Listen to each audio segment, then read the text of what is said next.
ದಾವೀದನ ಕೀರ್ತನೆಗಳಲ್ಲಿ 119ನೇ ಅಧ್ಯಾಯ ಮುಂದುವರೆದ ಭಾಗವನ್ನು ಉತ್ತರ ಪ್ರತ್ಯುತ್ತರವಾಗಿ ಓದಿಕೊಳ್ಳುವ. ದಾವೀದನ ಕೀರ್ತನೆ 119ನೇ ಅಧ್ಯಾಯ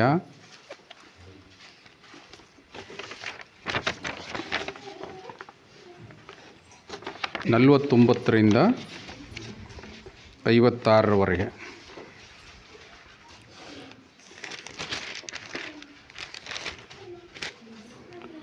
ನಿನ್ನ ವಾಗ್ದಾನವನ್ನು ನಿನ್ನ ಸೇವಕನಿಗೋಸ್ಕರ ನೆನಪು ಮಾಡಿಕೊ. ನನ್ನಲ್ಲಿ ನಿರೀಕ್ಷೆಯನ್ನು ಹುಟ್ಟಿಸಿದ್ದೀಯಲ್ಲ.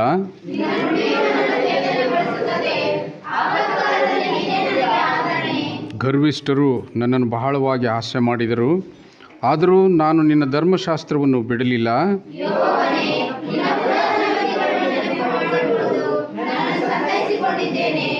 ನಿನ್ನ ಧರ್ಮಶಾಸ್ತ್ರ ಭ್ರಷ್ಟರಾದ ದುಷ್ಟರಿಗಾಗಿ ಉರಿಗೊಂಡಿದ್ದೇನೆ.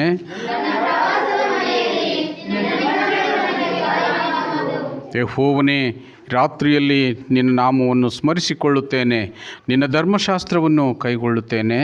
ನಿನ್ನ ನಿಯಮಗಳನ್ನು ಆಲಿಸಿದ್ದರಿಂದ ಇದೆಲ್ಲ ನನಗೆ ದೊರಕಿತು. ದಯವಿಟ್ಟು ಕುಳಿತುಕೊಳ್ಳ್ರಿ.